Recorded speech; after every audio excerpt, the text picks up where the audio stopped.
자, 마가복음 16장이 이렇게 마무리되었지만 여러분, 이게 마무리가 아니라 우리에게는 시작인 줄로 믿습니다. 제자들이 이 모든 복음의 말씀을 듣고 나갔다 이거예요. 확실히 많은 증거로 말씀을 표적과 함께 증거했습니다. 이게 시작이죠. 시작이죠. 마지막이 아니라 시작입니다. 오늘날도 하나님께서 여러분 이 말씀처럼 확실히 많은 그 표적으로 우리에게 보이시면서 복음을 증거하고 계시고, 여전히 오늘 말씀에 나오는 이 말씀들은 그대로 지금 이루어지고 있습니다. 우리 예수께서 다 죽으시고 부활하신 다음에 말씀을 마치신 후에 하늘로 올려지사 수동태죠, 그죠? 누군가에게서 올려졌다는 거죠. 하나님께서 이제 쭉 끌어올리신 거죠. 하나님께서 쭉 끌어올리셔서 보좌 우편에 딱 앉으시고 이제 예수께서 정말 온 우주의 주인이 되셔서 온 우주 만물을 통치하시고, 특별히 이 땅에 성령을 보내셔서 교회를 세우시고 하나님 나라를 이 교회를 통해 확장시켜 나가시고 전파하고 있습니다. 그래서 여러분, 이 마가복음 16장은 끝이 아니라 시작입니다. 우리 마가복음 시작할 때도 이렇게 시작했죠. 마가복음 1장 1장 성경을 한번 찾아보시고 한번 읽겠습니다. 시작. 하나님의 아들 예수 그리스도의 복음의 시작이라. 이렇게 시작한다. 하나님의 아들 예수 그리스도의 복음의 시작이라 하면서 쫙 시작되면서 오늘 이제 예수님께서 모든 사역들을 마치시고 이제 올려져 갔습니다. 그래서 여러분, 이 마가복음은 정말 복음의 시작이라는 거죠. 오늘 시작과 또 마지막 모습을 또 보여주고 있는데요. 자, 오늘은 특별히 우리 강의안을 잠깐 보시면 이렇게 순서로 나와 있습니다. 부활절 새벽에 일어난 사건이 있어요. 세 명의 여인이 가서, 그 다음에 이제 막달라 마리아에게 딱 이제 개인적으로 나타나신, 그 다음에 예수님께서 부활하셔서 엠마 두 제자에게 딱 나타나셨다. 그 다음에 승천 하늘로 올리시고 이제 마가복음이 마무리가 딱 되는데요. 여러분, 참 이 서론을 보면 이렇게 나와 있습니다. 강의안을 한번 보시겠습니다. 마가복음 16장은 그리스도의 죽음과 부활에 관한 예수님의 예언을 귀담아 듣고 부활을 기다린 사람은 당시 아무도 없었다고 증언합니다. 예수님께서 죽으시기 전에 인자가 이제 고난을 받고 죽은 다음 3일 만에 부활하리라 라는 말을 제자들에게 수차례 말씀하셨죠. 최소 3번 이상 말씀하셨어요. 그런데 또 사람들에게 이야기하셨을 거예요. 근데 그것을 믿는 사람은 없었다는 거죠. 예수님의 체포와 함께 뿔뿔이 흩어진 제자들도 예수님의 순환 예고를 몇 번이나 가장 가까이서 들었지만 기적을 기대하고 있지는 않았습니다. 죽음은 그들에게도 인생의 종말을 의미했습니다. 자, 그런데 놀랍게도 첫 번째 들어가겠습니다. 부활절 새벽에 무덤을 찾아간 세 여인의 이야기, 이렇게 나와 있는데요.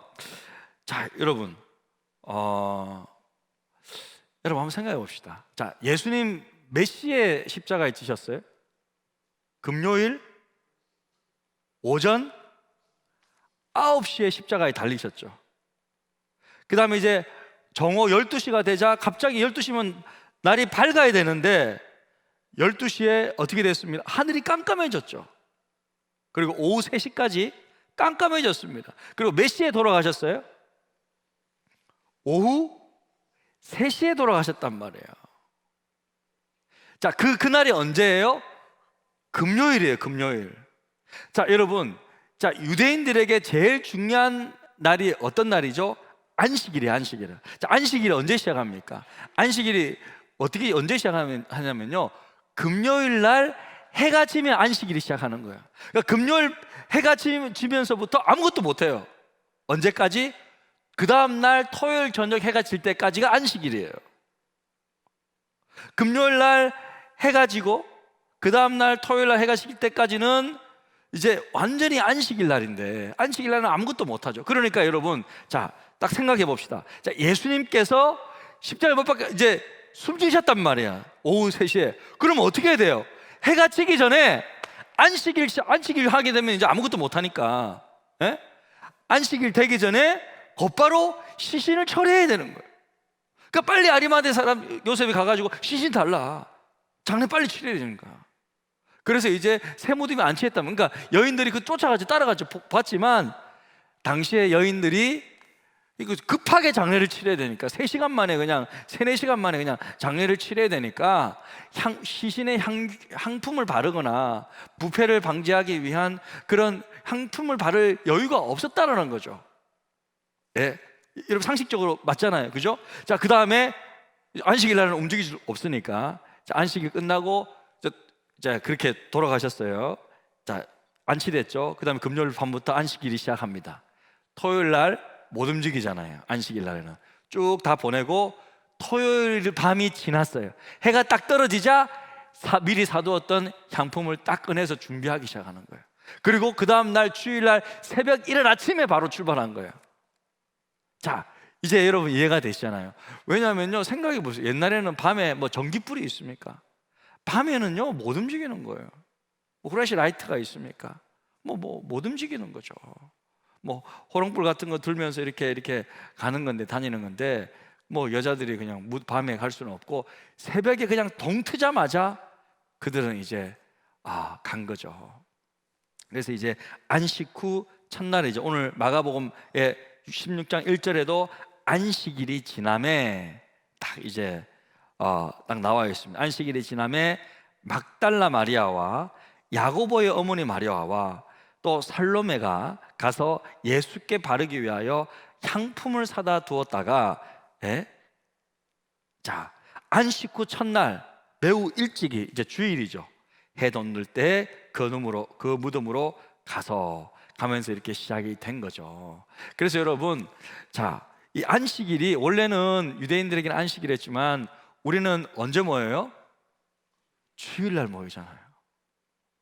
왜 주일이라 그래요? 안식 후 첫날에 새벽에 주님이 부활하셨기 때문입니다. 할렐루야. 그러니까 우리는 이제 안식일 날 모이지 않죠. 주일날 모이죠. 주일날 모인다는 것은 주님의 날, 주님이 부활하신 날. 그러니까 매주 우리가 주일날 예배하는 것은요, 부활의 주님을 찬양하는 거예요. 할렐루야. 부활의 주님을 예배하는 거예요. 부활의 주님을 높이는 거예요. 또 부활의 주님을 만나는 거예요. 할렐루야. 그런 주일은요 특별한 의미가 있는 거예요. 우리에게는 주일날 안식 후 첫날에 주님께서 부활하셨기 때문에, 우리도 일주일 동안 살면서 힘들고 하지만 주일 예배 와가지고 예배 드릴 때 하나님께서 우리의 영과 혼과 육을 새롭게 해주실 줄로 믿습니다. 우리도 살아나는 거예요. 그러니까 여러분, 많은 분들, 우리 권사님들 간증하면 몸이 아프고 쑤시고 힘들고 한데 주일날 예배 드리고 가면 막 힘이 솟는데, 왜? 사람은요 영과 또 정신과 육체가 연결되어 있기 때문에, 영이 부활의 주님을 만나 예배하고 찬송하고 할렐루야 하고 말씀드리니까 영이 살아나니까 정신도 살아나고 감정도 살아나고, 그래 육체도 건강하게 되는 줄로 믿습니다. 자, 그러니까 이 부활의 새벽에 이 여인들이 이제 찾아갔어요. 누가 찾아갔느냐 보니까 막달라 마리아, 막 달라 마리아, 밥 좀 달란 말이야. 막 달라 말이야. 그 막달라는 아니죠. 막달라 마리아, 예수님의 이모 마리아, 그 다음에 살로메, 이름이 3명 나와 있고, 또 다른 여인들도 사실 있지만 대표적으로 이 이름들이 나와 있습니다. 여인들이 안식일이 지나자마자 새벽에 예수님의 시신을 둔 무덤을 찾았습니다. 자, 이렇게 굉장히 평범한 사람들이 이렇게 찾아온 거죠. 그러니까 여러분 참 보면요, 참 이제 예수님의 제자들도 그렇고 이 여인들도 그렇고, 이 사람들은 지극히 평범하고, 어떻게 보면 막달라 마리아는 좀 나와 있잖아요. 갈릴리 바다 서쪽 어촌 마을 막달라 마을이란 출신이죠. 막달라는 지역 이름이에요. 아리마대 요셉 이런 것처럼 이제 마리아 이름이 너무 많기 때문에 마리아가 참 많아요. 참 마리아가 너무 많단 말이야. 너무 많아요, 마리아가. 예. 그래서 마리아를 잘 알아야 성경을 잘 알 수 있단 말입니다. 그래서 마리아를 잘 알아야 되는데, 이 막달라 지역의 마리아인데, 이 마리아도 원래 귀신 들린, 세상에서 정말 귀신, 오늘날도 여러분 귀신 들린 사람 하면 별로 안 좋아하지만, 이 당시에 귀신 들렸다는 것은 하나님 앞에 저주를 받았다는 뜻인데, 정말 밑바닥 인생이잖아요. 근데 여러분 나중에 나와서 알겠지만, 이 정말 밑바닥에 마치 하나님 앞에 사탄에게 사로잡힌 저주받은 귀신 들린 이 여자가 제일 먼저 부활의 주님을 만났다는 거죠. 아니, 부활의 주님을, 그런 사람을 부활의 주님 만나셨다는 거죠. 그러니까 여러분, 사람들이 생각하는 훌륭한 사람이랑 하나님이 생각하는 훌륭한 사람이랑은 전혀 다르다는 거예요. 여러분, 그러니까 하나님의 이 사람들의 이야기는요, 이 성경의 사람들의 이야기는 너무나도 지극히 평범하고 상처가 많고 저주받았고 고통이 있는 사람이지만, 그렇기 때문에 간절히 더 하나님을 찾을 때 하나님께서는, 그러니까 성경은 평범한 사람들의 비범한 이야기다. 할렐루야. 네. 저도 참 보면, 저도 참 정말 시골의 가난한 가정에 참 유교 집안에 저기로 제가 태어났잖아요. 너무나도 평범한 사람이잖아요. 저도 출신이 뭐 평범하고 힘들고 그랬는데, 제가 참 몇 주 전에 이제 우리 동기들을 만나서 이런저런 이야기를 하는데, 제가 함께 공부했던 고려신학대학원의 동기들은 너무 똑똑한 친구들이 많으세요. 우리 동기들이 고신 출신은 고신만 가기 때문에 아무리 공부를 잘하든 못하든 상관없이 신학교는 고신만 가기 때문에, 우리 동기들 한 100여 명 있는데, 제가 이제 60회인데 졸업 기수가 동기들이 있는데 100명 정도 중에서 10명이 서울대 출신이에요. 그러니까 얼마나 동기들이 똑똑해요. 그 중에는 서울대 의대도 있고 뭐 저기도 있고 막 너무 사실은 공부를 잘하는 친구들이 많아요. 솔직히 그렇게 많은데, 다 이제 모였는데 다 내 빼고 서울대 출신들 모여가지고 같이 밥 먹고 있는 거야. 동기 모임 하니까. 그럼 저는 같이 이제 공부를 하다 보니까, 그 친구들이 또 이렇게 공부를 같이 하다 보니까 같이 이렇게 좀 장학금 받는 친구들끼리 모여가지고 이렇게 좀 친하게 되고 같이 공부하다 보니까 했는데, 그러면서 그 친구들이 하는 말이, 야 신성아, 우리가 서울대 나와가지고 서울대 근처에서 목회해야 되는 거 아니야? 근데 왜 네가 거기 있어? 네가 왜 가나고가 있어? 자기들이 여기서 자기들이 서울대 나와가지고 우리가 서울대 근처에서 목회해야 되는데 왜 네가 있어? 그래서 한 친구는 울산에 가 있고 또 한 친구는 저기 있고 막 그러면서 다들 서울에서 같이 우리 서울에서 목회하자, 서울에서 만나자 이랬는데 다 뿔뿔이 흩어졌어요. 이 동기 친구들이 저랑 같이 이제 친하게 했던, 한 명은 또 우병원 목사님은 저 부산에 가 계시고 교수하고 있고 막 이렇게 다 뿔뿔이 다 흩어져 버린 거예요. 그러니까 저 혼자만 여기 있다고 이제 좀 부러워하기도 하고, 그러면서 밥 먹는데 뭐라는 줄 아세요? 밥은 당연히 네가 사야지. 큰 교회 목사님 사셔야지. 밥은 제가 사는 거예요. 참 그런 모습을 보면서 웃기도 하면서, 그러니까 하나님 뭔가 하시는 걸 보면 평범한 사람인데, 평범한 사람들을 하나님께서는 쓰신다, 그죠? 쓰시면 그잖아요. 모세가요, 작대기를 아무리 마른 작대기를 하더라도 하나님 붙잡고 쓰시면 홍해를 가른다 이거예요. 할렐루야. 여러분 그래요. 하나님은 그런 분이세요. 그러니까 아무리 인간이 똑똑하고 공부 잘하고 뭐 능력이 많고 뭐 그래봤자 뭐 하겠습니까? 하나님의 그 지혜에 다다를 수 있습니까? 아무 못하잖아요. 정말 이 여인들 보십시오. 보잘것없는 여인이지만 예수님 사랑해서 이른 새벽에 안식일 끝나자마자 그냥 불이 나게 주님 만나러 가는 이런 여인들이니까, 이 여자들을 통하여서 부활의 정인들로 삼으시잖아요. 할렐루야. 여기 앉은 분 보세요. 옆에 한번 보세요. 누가 많이 앉아 있는지. 우리 뭐 장로님도 앉아 계시지만, 누가 앉아? 권사님들이 앉아 계시잖아요. 주로 믿음의 여종들이 그래 말이야. 마리아 같은 분들이 앉아 있단 말이야. 예? 그러니까 이런 요정들을 통해서 교회가 세워지고, 예? 예수님을 가장 가까이서 따르고 했던 분들도 믿음의 그런 평범한 여인들이었고, 오늘날도 우리 교회를 지탱하고, 물론 다들 다 협력해서 선을 이루시지만 정말 교회에 기도하시고 정말 앞장서시는 분들은 또 믿음의 여종들이다. 평범한, 예, 여러분들이다. 참 그런 모습을 볼 수 있습니다. 자, 이렇게 놀랍게 역사하고 있는데, 여러분 성경 속에 마리아를 바로 알아야 성경이 열립니다. 따라해 봅시다. 마리아를 알아야 성경이 열린다. 네, 마리아를 알아야. 왜? 마리아가 너무 많아. 마리아가 너무 많아요. 마리아는 참, 메리라는 이름이 참 이렇게 인기가 많았는데, 첫 번째 아까 나와 있듯이 막달라 마리아는 확실히 앞에 출신 이름을 딱 정해주니까 딱 쉬워요. 갈릴리 서쪽 어촌 마을인 막달라 출신이에요. 7 귀신 들렸습니다. 와, 대단해요. 그러니까 7 귀신이 들 때 완전히 귀신에 사로잡힌 여종이라는 거예요. 그러니까 완전히 그냥 사로잡혔지만 예수님께서 고쳐주었고, 또 자기 소유로 예수님과 주의 종들을 섬겼다, 이거 제자들을.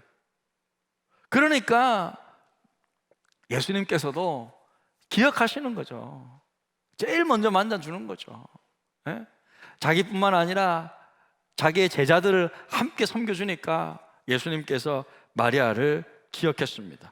그 다음에 나오는 마리아가 누구냐면 작은 야고보와 요새의 어머니 마리아인데, 자, 이분이 누구냐면 여러분 한번 보세요. 자, 보면 한번 마가복음 3장 16절에서부터 19절에 보면 12명의 제자 이름 나오는데, 자, 이 12를 세우셨으니, 자, 시몬이라는 베드로라는 이름을 다 하셨고, 자, 베드로가 있고 수제자고, 그 다음에 바로 그 밑에 제자가 누구냐면 세베대의 아들 야고보와 야고보의 형제 요한. 그러니까 앞에 늘 베드로, 야고보, 요한 이렇게 3명 이름이 등장하잖아요. 그러니까 예수님의 메인 3명 제자예요. 딱 3명인데, 자, 그래서 또 뒤에 보면 뭐냐면 또 야고보가 또 나와요. 예, 또 보면 저 뒤에 보면 또 안드레와 빌립과 바돌로메와 마테와 토마와 알페오의 아들 야고보. 그러니까 예수님의 제자 중에는 야고보가 지금 2명이나 있어요. 예? 그죠? 그래서 앞에 야고보를 편의상 큰 야고보라 그러고, 알페오 아들 야고보는 작은 야고보라고 불러요. 예. 그러니까 알페오의 아들, 세베대의 아들도 있고 알페오의 아들이 있는데, 여기 지금 엄마가 누구냐면 이 야고보, 작은 야고보, 그러니까 예수님의 제자 가운데서 작은 야고보, 여기 나오는 18절에 나오는 알페오 아들 야고보, 요새의 어머니 마리아를 말하는 거예요. 자, 그러니까 이 마리아는 알페오의 아내예요. 글로바라고도 하는데, 그러니까 여기 마리아는 누구냐면요, 예수님의 이모예요. 예수님의 이모. 그러니까 이모니까 엄마도 이름이 마리아고 이모도 이름이 마리아예요. 그러니까 헷갈리는 거야, 이게 헷갈리는 거예요. 그러니까 이런 게 많아요, 여러분. 이름이 많아요. 또 야고보도 조심해야 되는데 야고보도 너무 많아. 아까 예수님의 제자 가운데 세베대의 아들 야고보 있죠? 또 알페오 아들 야고보 있죠? 또 예수님의 바로 밑 동생 야고보가 또 있어요. 그러니까 야고보가, 제임스가, 이 영어 야고보가 이제 제임스인데, 이 제임스가 너무 많아요, 이게. 실제로 미국에 가도 제임스라는 이름이 많아요. 근데 여러분, 그러니까 야고보가 지금 3명에 나오잖아요. 근데 여러분, 이걸 이상하게 생각하실 필요가 없는 게, 우리 교회도 김찬영이 너무 많아. 김찬영 교사님? 예, 어디 계시죠? 예. 선생님. 예? 김찬영 간사님, 방송실에. 김찬영이 우리 형제. 김찬영이 3명이나 있잖아요. 그러니까 너무 많다라고 이야기하시면 안 돼요. 원래 많아요. 이렇게 좋은 이름들은 많아요. 예. 자, 그러니까 이렇게 나와 있는데, 자, 그러니까 이렇게 또 야고보. 살로메는 누구냐면 아까 말했듯이 세베대의 아들들 야고보, 요한이 있었잖아요. 그러니까 세베대의 아내죠. 그러니까 어머니 살로메. 그러니까 다 예수님의 제자들 중심의 부모님들이 이렇게 다 이렇게 붙었다. 그 참조 나와요. 참조에 보면 예수 어머니도 또 마리아야. 그죠? 그 자녀들은 예수님 있고 야고보 있고 요셉 있고 유다 있고 시몬 있고, 또 누구 마리아가 있습니까? 나사로와 마리다의 동생 마리아 또 있어요. 이 마리아는 또 조용한 스타일입니다. 예수님 말씀 듣기를 사모하고 값비싼 향유를 예수님 발에 부은 그 마리아죠. 자, 이렇게 마리아가 있습니다. 그러니까 마리아가 많기 때문에 여러분 성경을 읽을 때 어떤 마리아인지를 좀 확인할 필요가 있는 거죠. 예, 그러니까 마리아를 바로 알아야 성경이 열리고 야고보도 이제 바로 알아야 됩니다. 나중에 사도행전에 가보면 야고보가 총회장이 되는데 이제 모든 교회의 어떤 최종 결정권자 사도들의 대표가 야고보가 되는데, 그러면 그때 야고보는 누구냐? 그때 야고보는요, 예수님의 바로 동생 야고보예요. 베드로도 이제 이 예수님의 바로 동생을 이제 야고보를 다 인정해줘요. 야고보서를 기록한 그 야고보가 예수님의 동생 야고보예요. 예. 예. 그러니까 이제 그렇게 여러분 이제 또 야고보를 또 여러분 기억해 주시면 되겠습니다. 자, 이렇게 여인들이 등장하는데 이 여인들이 왜 갔습니까? 예? 왜 갔습니까? 왜 갔냐면 안식일의 시작이 임박하여 급히 예수님의 장례가 진행되었기에 제대로 뭔가 장례 표현을 할 수가 없었어요. 예수님에 대한 마지막 사랑과 존경을 표하기 위해 미리 사두었던 향품을 들고 간 것이다. 자, 여러분 제가 볼 때는 이건 그냥 우스갯소리인데요, 나사로와 마리다의 동생 마리아는 왜 안 갔을까? 다른 마리아들 다 갔는데 이 마리아는 이미 향유 옥합을 깨트렸잖아요. 입이 향유 옥합을 깨트렸어. 향품을 들고 갈 향품이 없어. 그죠? 입이 다 드렸기 때문에. 그죠? 미리 다 드린 거야. 그렇기 때문에 아마 따라가지 않았지 않았을까? 향품이 없으니까. 예. 나머지 분들은 미리 사두었던 향품을 이제 들고 간 거죠. 예. 자, 그렇게 이제 들고 간 거죠. 그래서 여러분 그 신명기 말씀, 예수님이 급히 아까 제가 이제 저렇게 했는데 신명기 말씀을 보면 신명기 21장 22절에서 23절에 보면 신명기 말씀 좀 띄워주시겠습니까? 신명기 21장 22절에 자, 이런 말씀이 있어요. 사람이 만일 죽을 죄를 범함으로 내가 그를 죽여 나무 위에 매달거든. 자, 예수님이 나무 위에 매달렸잖아요. 그 시체를 나무 위에 밤새도록 두지 말고, 그 밤에 두지 말라는 거야. 그날에 장사하여, 그죠? 내 하나님 여호와께서 내게 기업으로 주신 땅을 더럽게 하지 말라. 나무에 달림마다 하나님께 저주를 받았습니다. 나와 있잖아요. 그러니까 오후 3시에 예수님 죽으신 다음에 해가 지기 전까지 그 한 3-4시간 만에 빨리 시체를 내려서 장례 치른 거죠. 그러니까 아까 조금 전에 이야기했듯이 향품을 제대로 바를 여유가 없었다라는 거죠. 그래서 이제 안식일 그날 바로 밤이 되니까 안식일이니까 못 움직이니까 안식일 다 지난 다음에 새벽같이 그 여자는 간 것이었습니다.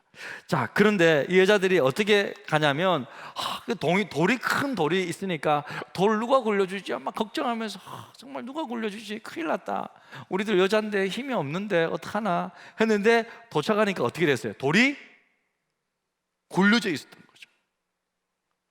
깜짝 놀라서 들어가 보니까 시체가 없는 거예요. 그리고 보니까 어떤 한 청년이, 흰 옷 입은 청년이 돌 옆에 딱 앉아 있는 거다. 네? 그 청년이 누굽니까? 천사죠.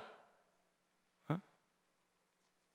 그러면서 뭐라고 이야기합니까? 천사가 자, 도착 시 돌이 굴려져 있었고 흰 옷 입은 청년은 여인들을 향해 놀라지 말라. 너희가 찾는 예수는 이미 살아나셨다. 살아나셨다고 알려준 거예요. 그러니까 여러분, 자, 부활의 첫 소식을 알려준 존재는 사람입니까? 천사입니까? 천사. 그러니까 여러분, 사람은, 이 여인들은 예수님을 잘 믿고 제자들도 예수님을 잘 믿고, 그러니까 가장 신앙이 좋았던 사람도, 예수님을 가장 사랑했던 여인들도 설마 부활했을까라는 생각은 못했던 거죠. 그러니까 부활의 소식을 알려준 첫 번째 존재는 사람이 아니다. 천사다, 천사. 그러니까 부활이라는 거는요, 이것은 인간이 정상적인 사람이 믿을 수 있는 그런 종류의 것이 아닌 거죠. 이거는 여러분 솔직히 못 믿는 거예요. 믿을 수 있겠어요, 여러분? 솔직히? 그러니까 여러분, 이 사람들이 믿음 없다라고 보는 것이 아니라 이 사람들은 정상이에요, 정상. 제가 볼 때는.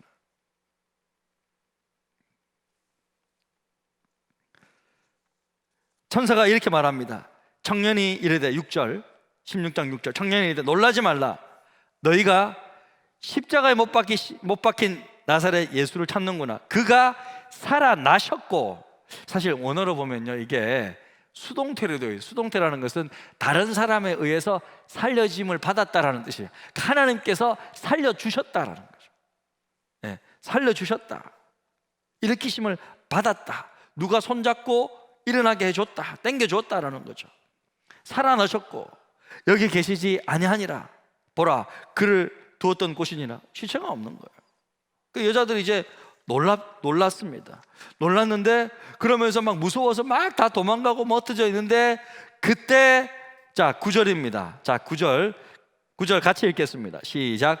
예수께서 안식 첫날 이른 아침에 살아나신 후 전에 7 귀신을 쫓아내어 주신 막달라 마리아에게 먼저 보이시니, 자 먼저 보이시니, 밑줄 거예요. 먼저 보이시니. 그러니까 여러분, 부활의 주님을 인류 역사상 가장 처음 만난 사람은 다름 아닌 막달라 마리아였다. 막달라 마리아였다. 여러분, 이것은요, 좀 이런 기록은 좀 파격적인데, 그 이유는요, 그 당시의 여인들은 법적으로 증인이 될 수 없어요. 부활의 증인이 될 수 없는 존재였어요, 여인들은. 그런데 막달라 마리아가 제일 먼저 부활의 주님을 만났다라고 나와 있어요. 왜 그랬을까? 왜 그랬을까요? 그냥 있는 그대로 기록한 거예요. 부활의 주님을 가장 먼저 만난 사람이 막달라 여인이기 때문에 그 여인이 뭐 법적인 증인이 되든 안 되든 상관없이 성경은 있는 그대로 그냥 기록한 거죠. 그런데 왜 그러면 부활의 주님이 막달라 마리아에게 가장 먼저 나타나 주었을까? 왜 그랬다고 생각해요? 예? 그녀가 나와 있잖아요. 부활의 주님을 가장 그리워하고 사랑했기 때문일 것입니다. 할렐루야. 여러분, 막달라 마리아는 7 귀신 들린 여자잖아요. 그러니까 완전히 사탄 마귀 귀신에게 사로잡힌 사람이잖아요. 인간적으로는, 세상적으로는 희망과 소망이 없는 존재라니까요. 그러니까 오직 예수님에 의해서만이 고침받을 수 있고 살림을 받을 수 있는 사람이에요. 그러니까 마리아는요, 주님께 받은 은혜가 너무 큰 거예요. 받은 사랑이 너무 큰 거예요. 그러니까 정말 주님이 너무 그립고 보고 싶고, 시체라도 보고 싶었는데 그 시체가 없어요. 요한복음에 보면요, 읽지는 않겠지만 마리아 시체가 없어졌다고요. 마리아는 막 울어요. 막 울어요. 예수님이 와가지고 왜 우냐 그러니까 내 주가 없어졌어요. 예수님이 찾아가서 막 울고 있어요. 여러분 생각해 보세요. 여러분이 정말 누구에게, 여러분이 만약에 누워 있다가 살아나서 누구에게 먼저 찾아가겠습니까? 나를 가장 그리워하고 보고 싶은 존재에게 막 찾아가지 않겠어요? 막 울고 있는 그 사람에게 찾아가지 않겠어요? 마리아는 예수님을 가장 사랑했다, 그리워했다. 그래서 여러분, 뭐 이렇게 말하면 어떻게 들릴지 모르겠지만 세상에서 가장 위대한 일이 뭘까? 예수님을 제일 사랑하는 일이에요. 아무리 우리가 보잘것없어도, 아무리 우리가 가진 것 없어도, 아무리 우리의 과거가 귀신이 들렸던, 뭐 현장에 간음하다가 잡혔던, 상관없이 정말 우리가 주님을 제대로 만나서 그 은혜를 바로 알고 주님을 정말 사랑할 수만 있다면 주께서 저와 여러분에게 직접 만나 주시고 나타내 주실 줄로 믿습니다. 진짜로. 여러분 마음 가운데 주님을 더 사랑하는 마음이 있었으면 좋겠습니다. 다윗도 그랬잖아요. 시편 18편 1절에 나의 힘이 되신 여호와여 내가 주를 사랑하나이다. 나에게 힘이 되어 주셨겠다. 내가 그때 죽을 고비를 몇 번 넘기게 나의 힘이 되셨기 때문에 내가 주님을 사랑합니다. 그러니까 주님을 사랑하는 것이 정말 가장 귀한 일이 아닌가, 인간이 할 수 있는 가장 멋진 일이 아닌가. 그러니까 주님이 기억하시고 딱 만나주시잖아요. 자, 요한복음 20장 15절 중요한 구절이니까 한번 봅시다. 요한복음 20장 15절 예수께서 이르시되 여자여 어찌하여 울며 누구를 찾느냐 하시니 마리아는 그가 동산지기인 줄 알고 이르되 주여 당신이 옮겼거든 어디 두었는지 내게 이르소서 그리하면 내가 가져가리이다 딱 말합니다. 그러면서 16절에 예수께서 마리아야 하시거늘 마리아가 돌이켜보니 히브리 말로 라보니 선생님 쌤 이렇게 다 17절에 예수께서 이르시되 막 마리아가 막 선생님 막 붙들고 난리 난 거예요. 이제 예수님 알아본 거죠. 막 눈물을 막 흘리면서 예수께서 나를 붙들지 말라 내가 아직 아버지께로 올라가지 아니하노라 너는 내 형제들이 가서 이르되 내가 내 아버지 곧 너희 아버지 내 하나님 곧 너희 하나님께로 올라간다 하시니 그 다음에 막달라 마리아가 딸려가가지고 제자들에게 내가 주를 보았습니다. 제일 첫 번째로 부활의 증인이 되었어요. 주께서 자기에게 이렇게 말씀했습니다. 부활의 증인이 된 거죠. 자, 그렇게 만나주셨어요. 첫 번째로 부활의 주님은 막달라 마리아를 만나주셨고 또 마가복음 보니까 엠마오로 가는 두 제자 엠마오로 가는 두 제자에게 나타나 주셨어요. 자, 12절 말씀입니다. 자, 12절 그 후에 그들 중 두 사람이 걸어서 시골로 갈 때 엠마오 마을로 갈 때 예수께서 다른 모양으로 그들에게 나타나시니 여기서 다른 모양이라고 하면 어떤 모양이냐면 부활의 몸이죠. 그러니까 여러분 못 알아보는 거예요. 그러니까 마리아는 사모하니까 바로 딱 알아보는데 예수님의 말투와 이런 것들 그러니까 못 알아본 거죠. 왜? 우리의 몸이요 부활의 몸이 되면 여러분 어떻게 되십니까? 어떻게 되겠어요? 완전히 제가 그냥 생각할 때는요 그냥 유추해 보면 피부가 그냥 주름살 없이 우리의 가장 젊을 때 가장 예뻤던 모습으로 바뀐다 이거예요. 그러니까 예수님도 막 진짜 막 십자가에 못 박히고 막 진짜 막 이렇게다가 완전히 그냥 새로운 부활의 몸을 입으니까 피부가 그냥 빛이 나고 그죠? 광채가 나고 막 그렇게 되니까 못 알아보는 거죠. 우리 여자분들도 한 번씩 좀 화장이 잘 될 때가 있잖아요. 좀 잘 먹힐 때가 있다고요. 파운데이션이 잘 먹혀가지고 딱 보는데 또 좀 이렇게 좀 신경 쓰고 하면 완전 변신하고 이러면 못 알아보잖아요. 누구지?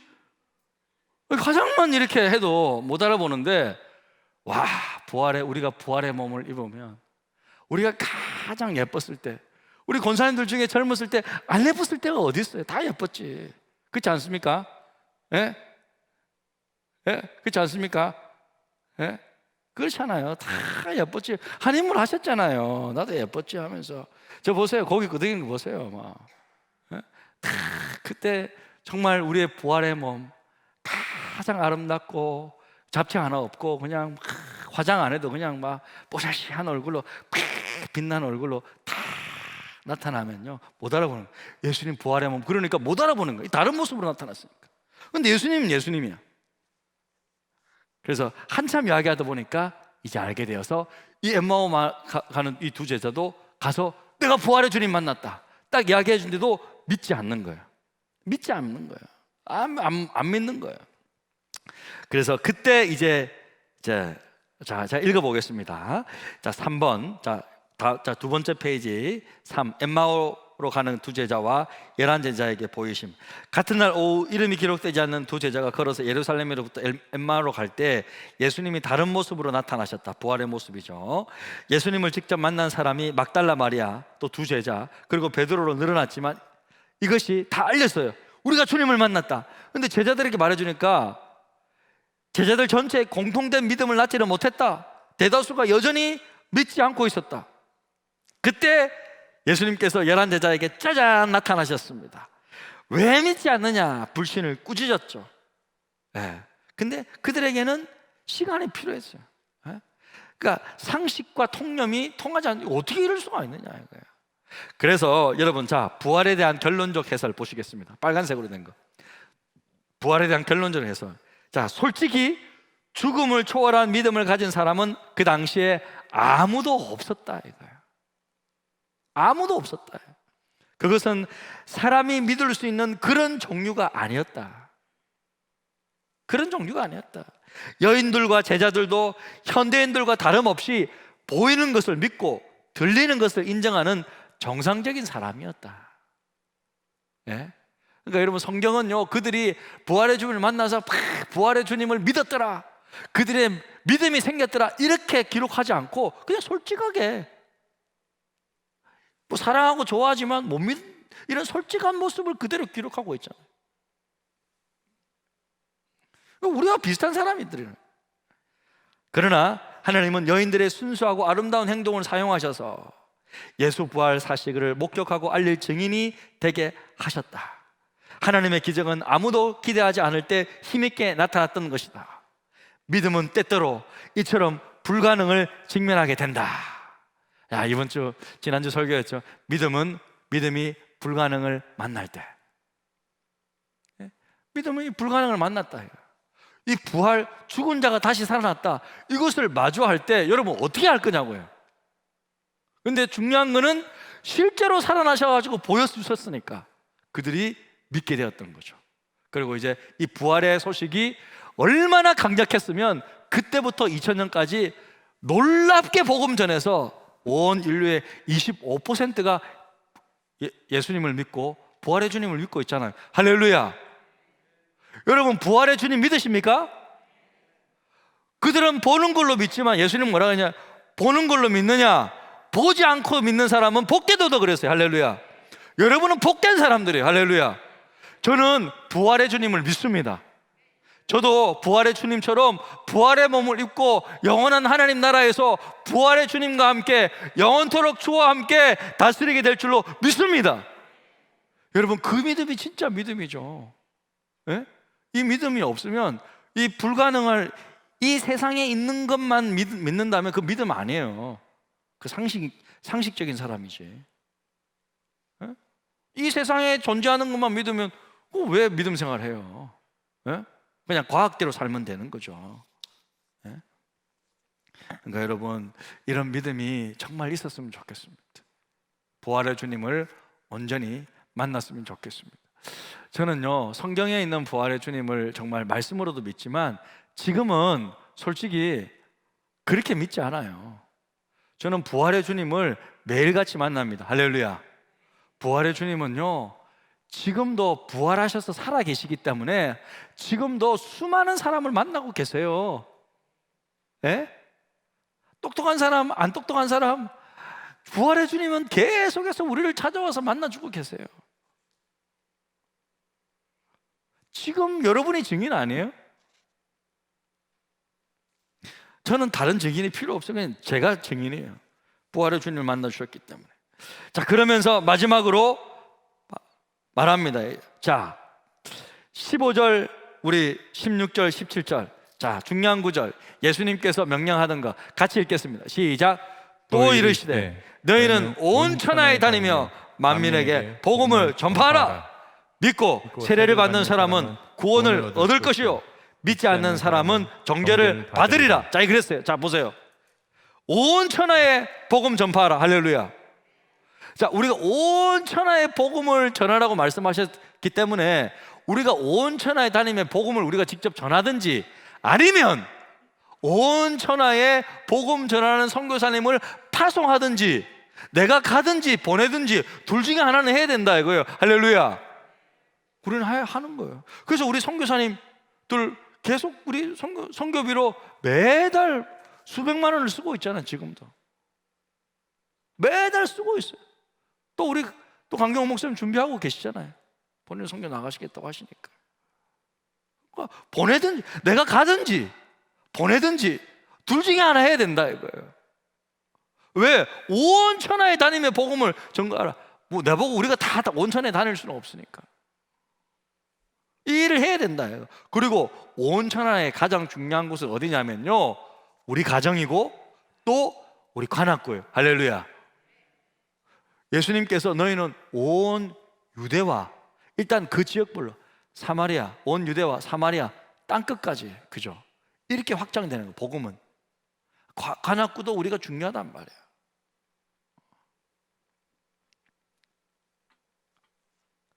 믿고 세례를 받는 사람, 세례 받는 것이 할례 받는 거라 그랬죠. 믿고 세례 받는 사람은 구원을 얻을 것이요, 세례를 받아야 됩니다. 여러분, 침례를 받아야 됩니다. 침례가 뭐죠? 나는 죽고 물에 잠기는 거잖아. 주님과 함께 부활한다는 뜻이에요. 침례 자체가 여러분, 그러니까 세례가 살 수가 있고 머리에 물을 뿌리는 게 있고 이제 침례가 있는데 뭐가 성경적이냐 이거야. 예수님은 침례를 받으셨잖아요. 요단강에 침례 받으셨잖아요. 맞잖아요. 그러니까 성경의 그 가르침대로 우리도 침례를 하는 거예요. 장로교에서는 이제 저도 이제 살수를 받았어요.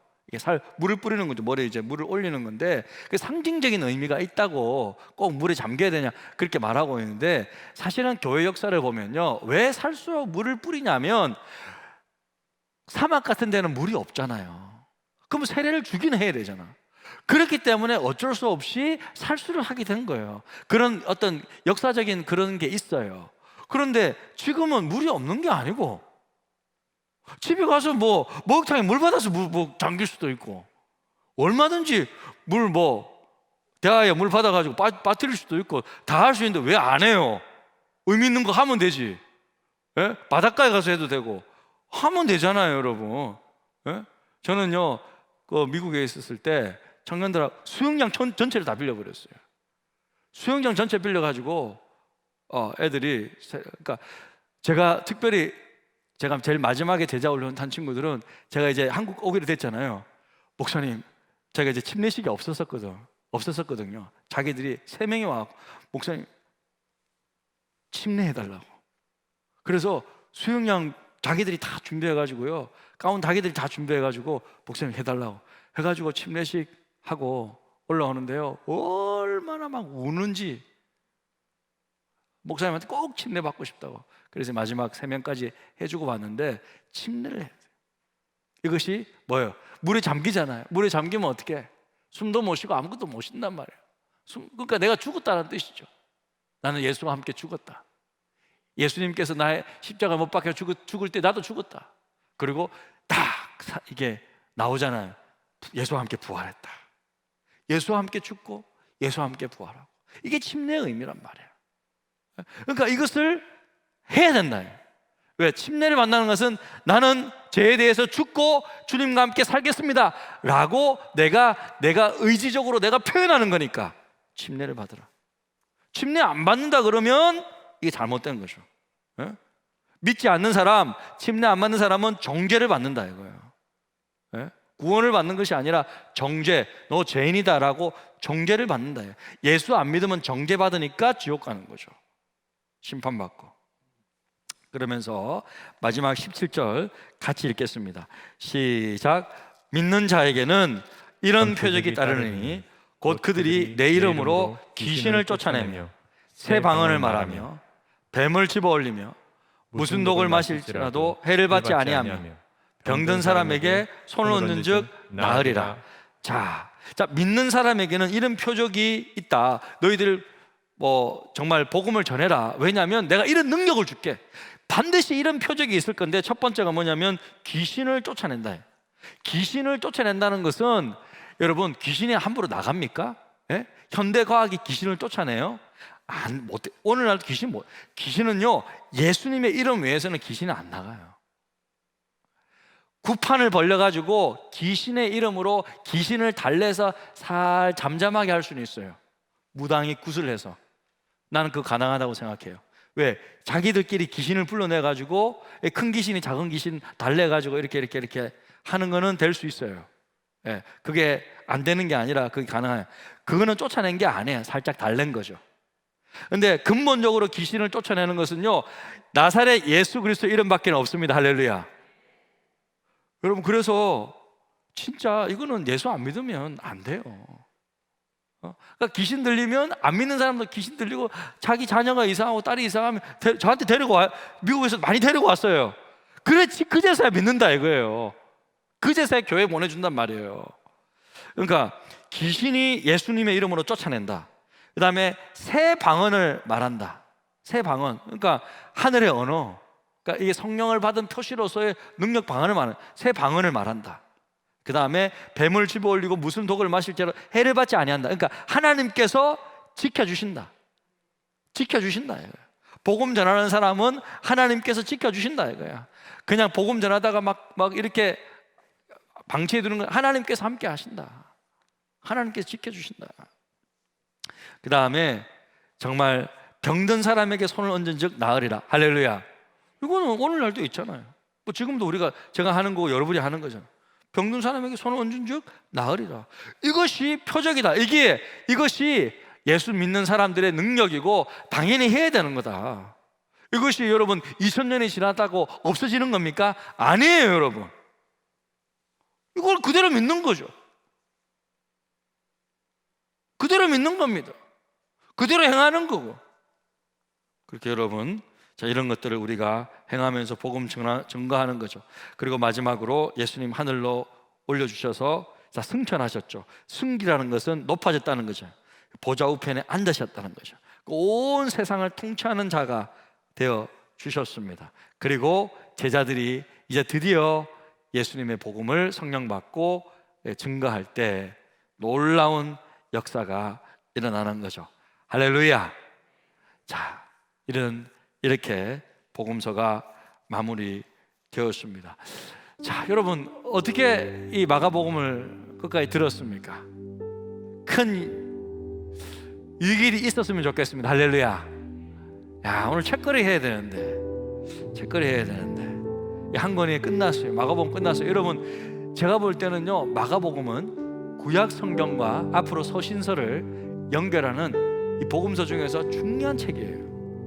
그래서 그동안 배웠던 것들 좀 잘 정리해 놓으시고, 또 제 강의도 이렇게 나와 있으니까 강의 한번 보면서 또 공부하시고, 만약에 저에게 좀 시간이 좀 주어지고 안식월이나 이런 것들이 주어진다면 이런 것들을 제가 책으로 좀 쓰겠죠. 사실은 한 몇 주 정도만 저한테 시간 주면 이런 거 금방 정리해가지고 책으로 쓸 수 있거든요. 그래서 그렇게 하면 책도 또 나오게 되는 거고, 목사님들 그렇게 해서 책을 내시는 건데, 자, 이렇게 저도 이렇게 쭉 여러분과 강의하면서 너무 귀한 시간 가졌습니다. 여러분 어떠셨는지 모르겠습니다. 큰 유익이 좀 되셨습니까? 결국 이렇게 주님에 대한 이야기를 다 듣고 나서 저는 마지막 고백이 아까 그 마리아처럼 주님을 사랑한다는 그런 고백이 나와야 되지 않을까라는 생각이 듭니다. 그래서 우리 이 시간 마무리하면서 우리 사랑합니다 나의 예수님 찬양하며 고백하면서 우리의 기도말이 되어서, 우리의 간증이 되어서 나누었으면 좋겠습니다. 사랑합니다 나의 예수님, 사랑합니다 아주 많이요. 사랑합니다 나의 예수님, 사랑합니다 그것뿐이에요. 사랑한다 아들아, 내가 너를 잘 아노라. 사랑한다 내 딸아, 내게 축복도 사랑합니다. 사랑합니다 나의 예수님, 사랑합니다 아주 많이요. 사랑합니다